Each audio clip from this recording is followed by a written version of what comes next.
A patch of gravel, too poor to grow wheat, can out-earn a wheat field by 100 to 1. Same rain, same sun, a completely different number at the end of the year. Somewhere within a few miles of you sits a strip of gravel, a ditch bank, or a rocky field edge a farmer walked away from years ago. Too thin for corn, too rocky for beans, not even worth mowing most seasons.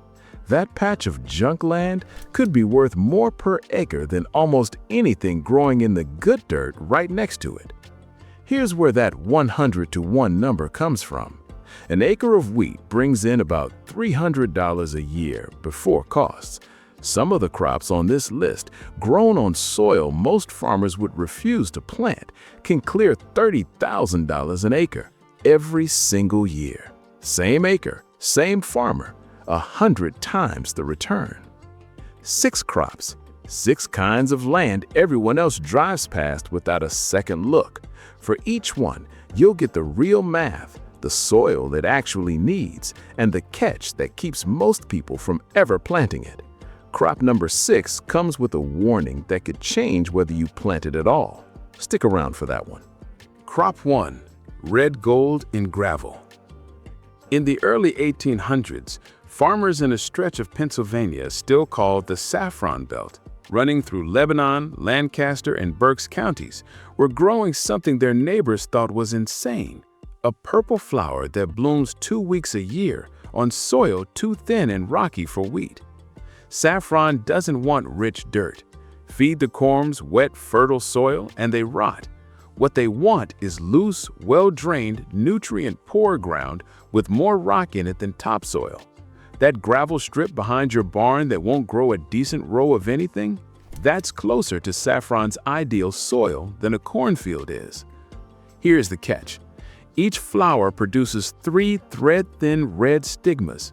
Every one gets pulled out by hand the same morning the flower opens. It takes roughly 75,000 flowers to fill a single pound of dried threads. That labor alone is why saffron costs what it does. And what it costs is staggering. Wholesale globally, saffron trades for $3,000 to $9,000 a pound. American growers selling direct, straight to restaurants and health food stores, are getting $25 to $75 a gram. Run that per pound, and you're at $11,000 to $34,000. A typical U.S. acre yields a modest 3 to 4 pounds a year. Even at the low end of that direct sale price, that's already past $30,000 from a plot that couldn't grow a decent row of beans. University of Vermont researchers running saffron trials in high tunnels have pushed yields high enough to put the ceiling near $100,000 an acre. Most growers will never touch that number, but it shows you how much room there is. The next crop also thrives on soil that would make a corn farmer wince, and it pays for over a decade without you replanting a single plant. Crop 2. The rock pile plant. Lavender breaks a rule that trips up nearly every new grower. They see a field of purple and dump compost and fertilizer into the ground before planting. That's the fastest way to ruin it. Lavender wants alkaline, gravelly, poor soil. Feed it rich dirt and you get big leafy bushes with weak, watery oil. Starve it a little on a rocky slope instead, and the oil gets stronger. The blooms come in denser too. That means the rubble pile at the edge of a property, 3 inches of topsoil over shattered rock, is exactly where lavender wants to live. Dried buds sell for $12 to $40 a pound depending on grade and buyer. But don't expect much in year 1 or 2. It takes about 3 years before the plants are mature enough for a real harvest, with peak production landing around year 5. Once a planting hits its stride though, a well-managed acre in a strong year can bring in close to $30,000, no replanting required. A healthy English lavender plant on the right rocky slope keeps producing for over a decade, sometimes closer to 20 years. That's the part most people miss. Lavender isn't really an annual crop. It's closer to an orchard of gravel-loving shrubs that pays you for a generation. And the bud price is just the floor. Growers who bundle bouquets, distill their own oil, or run a U-pick weekend during bloom season push that per-acre number even higher. Quick pause. If turning wasted land into real income is a new idea to you, this channel breaks down a crop like this every week. Hit subscribe. Now, let's get into the crop that's probably already growing on the side of your road right now. Crop 3. The Ditch Bank Millionaire.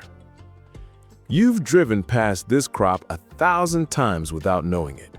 American elderberry grows wild along highway ditches, fence lines, and the soggy edges of farm fields. The exact spots too wet or too marginal for row crops. Missouri leads the country in commercial production, roughly 400 acres, built almost entirely on ground everyone else considered worthless. Sold raw off the bush, elderberries aren't worth much. Wholesale buyers pay 50 cents to $3 a pound. A mature acre yields 3 to 4 tons a year, which sounds impressive until you run the numbers, $8,000 to $18,000. Here's where it changes. Nutraceutical companies buying elderberry for immune supplements pay up to $11 a pound for cleaned, processed fruit. Turn that same 3 to 4 ton harvest into juice, syrup, or extract instead of selling it raw, and that acre stacks well past $30,000. The bushes take 3 to 4 years to reach full production, and since they're native, they're already adapted to the marginal, wet ground most farmers ignore. The lesson with elderberry isn't the plant, it's what you do with it after harvest. The next crop flips that completely. It doesn't care what you do with it. It only cares how many years you're willing to wait before you touch it at all. Crop 4. Money buried under the weeds. American ginseng grows under a forest canopy, in thin, shaded soil that would starve almost any row crop. It wants deep hardwood shade, a slope for drainage, and dirt thinner and rockier than what's around it. Land with zero value as farmland turns out to be nearly perfect for wild simulated ginseng. The method is almost insultingly simple. Scatter stratified seed under the right trees, protect it, and let the forest do the rest. Cornell Cooperative Extension has documented wild simulated yields as high as 300 pounds of fresh root on a strong acre. Roots grown this way, aged 8 to 10 years, sell for $300 to $800 a dry pound. Buyers pay a steep premium for root that looks gnarled and wild, not the smooth, cheap stuff grown under shade cloth. Demand comes almost entirely from Asia, where wild-appearing American root has been prized for centuries. Buyers can spot a wild simulated root from a field-farmed one at a glance. That's the entire reason the price gap exists. Now the real catch, and it's the biggest one on this list.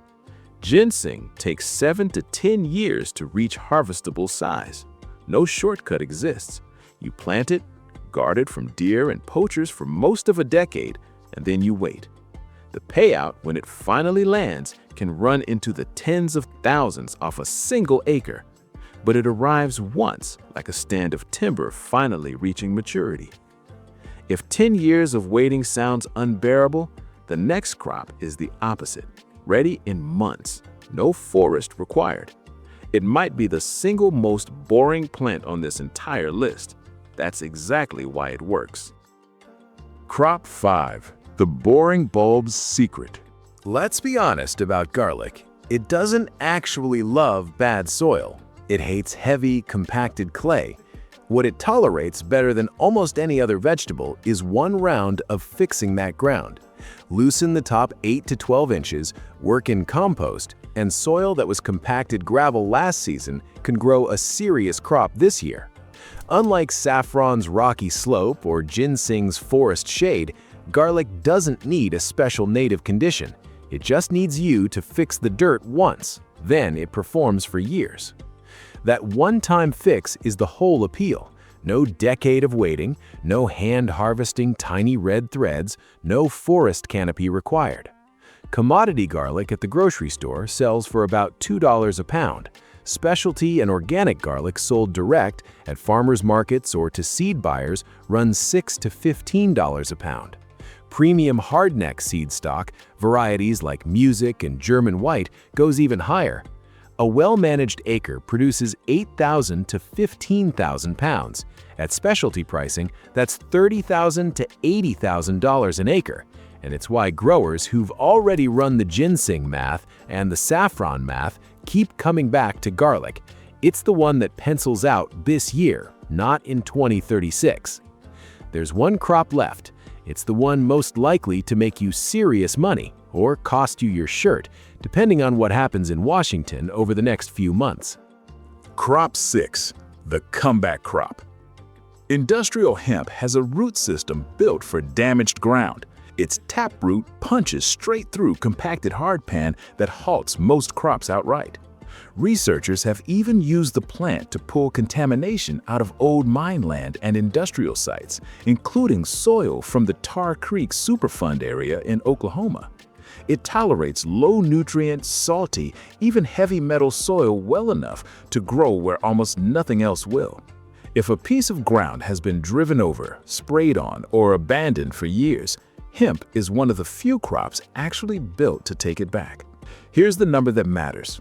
The USDA's own 2024 figures show floral hemp, the kind grown for CBD and other cannabinoids, averaging just over $32,000 an acre nationally. Prices ranged from about $2 a pound for rough biomass to several $100s a pound for high-grade flower. That's a real reported number, not a projection, and it lands almost exactly on the figure this whole video has been chasing. Now, the warning. Congress passed a law in late 2025 that rewrites the federal definition of hemp.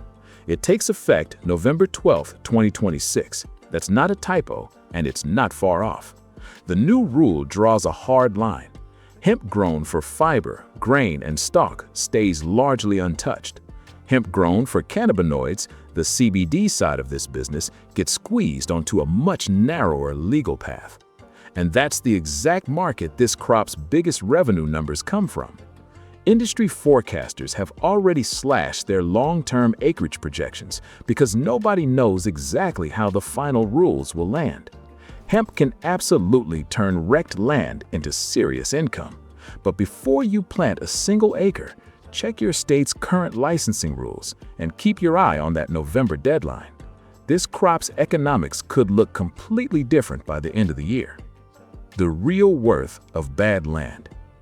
None of these 6 crops need the kind of land realtors fight over.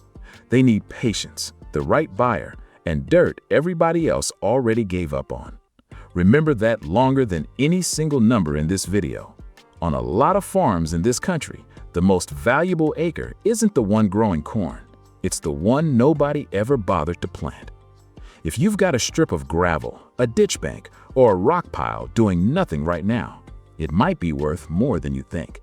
Subscribe for the deeper breakdown on any one of these 6 crops. Next time, we're taking just one of them and walking through an actual planting budget, start to finish.